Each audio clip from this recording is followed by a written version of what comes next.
Okay, let's try to do an exercise right now. Let's see how this goes. It's going to be a combination of guided meditation and journaling. Okay, so go ahead, close your eyes and breathe. Breathe in and out fully throughout this entire exercise. Try not to think about it.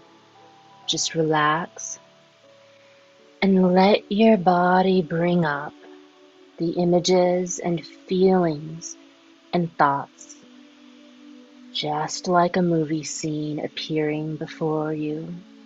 And without thinking about it, it'll happen automatically. Remember to keep breathing in and out fully and relax. Allow the angels to guide your mind's eye. They are here now helping you. Thank you, angels. In your mind will appear a time in your life when you did not like yourself. Wow, can you see it? Look at yourself. How old were you? Can you see what you were wearing? And where are you?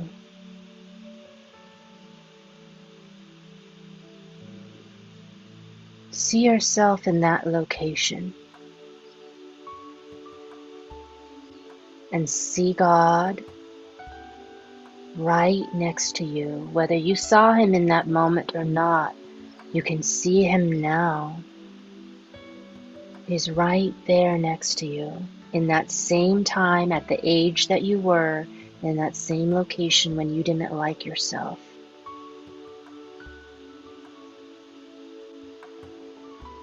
If you were in a relationship with someone at that time, imagine God in that same relationship with you.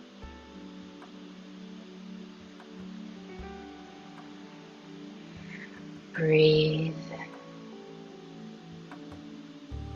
If God could say something to you at that time in your life when you didn't like yourself, what was he trying to say to you at that time? Hear him speaking to you now. Fast forward in your mind to a time in your life, or fast back or reverse in your mind to a time in your life where you loved who you are. Let your mind just show it to you like a movie in your mind, when you loved, absolutely loved where you were and who you were. See God next to you in that location. Do you see what you were wearing in the location?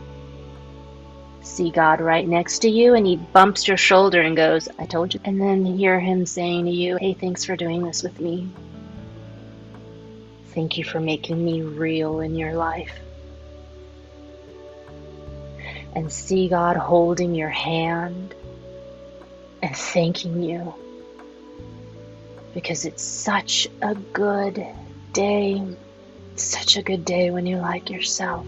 Such a good day. And whenever you're ready, you can open your eyes and jot down your thoughts in your journal. Okay, now is a great time for sharing, and anybody who wants to share, go ahead. Good afternoon. What really came through really strongly, like recalling a moment when the feelings of not liking myself were so strong and so feeling like a failure and like unlovable and abandoned, and just like that total inward, just, I guess they call it like self-loathing. And when I think about how God was, I couldn't think of any words. What I felt or what I feel in doing that practice was just like being held, and not like I couldn't come with any words, but just this like being wrapped around, hugged and held.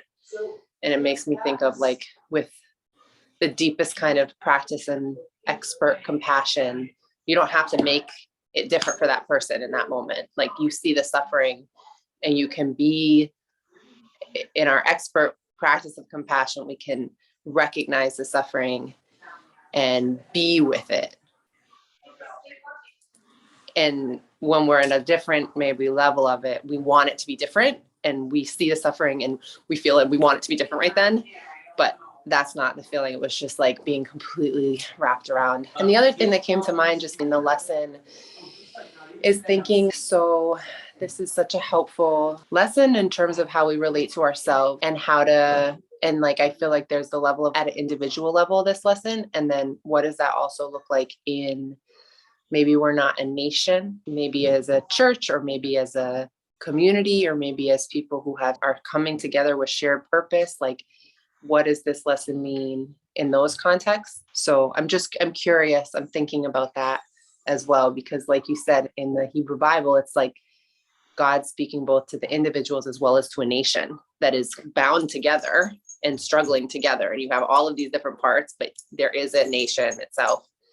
And so I'm not talking necessarily about the United States as a nation, but maybe, I don't know how we want to think about that, but for me, that's what feels present. I'll share. It's a little bit different track. So like when I was meditating and I was thinking about didn't like my life, I was in a relationship with an idol, and she was a singer and everything was super dramatic. And so I drank too much, and God said, "Oh yeah, that was fun." And I said, "Oh, okay." So then when I was meditating and thinking about when I liked my life, it's pretty close to now, a couple of years ago, and everything's pretty stable and things are going pretty well. And God says, "Yeah, it's great. Let's have some more fun." So I guess that's the message for me. Have some more fun. The first thought that came in was I was around 14. And what was interesting is it's just not a perspective of being opposite of seeing yourself. It was like I'm in the present moment of me, looking down at shoes and socks and a dress and my legs. And what it not only felt, but visually, you forget that at that time what the clothes were. This sounds really strange, but then I got into the emotion of it, which was really intense. And then the next aspect, and felt that disconnected aspect at that time, really disconnected from source. And then the next flash was two simultaneously, not one. A 3 or 4-year-old sitting underneath my grandpa's dining table, polishing the legs. And the joy of being able to help him and the love I had for him in life, just sitting there, this little girl polishing the legs of this table. And then at the next moment, I'm standing in front of a group of people that I just finished a big lecture. And I felt God through me as we bent over, and there was a lady that had brought her little dog sitting in the front row. She came up to the stage, and I don't even remember the date or time or anything. I just remember her face and the dog and the feeling of God's joy and my joy oozing out as I reached for her hand. And that little 3-year-old or 4-year polishing the table, and that adult me, the sensation was exactly the same. The sensation was exactly the same.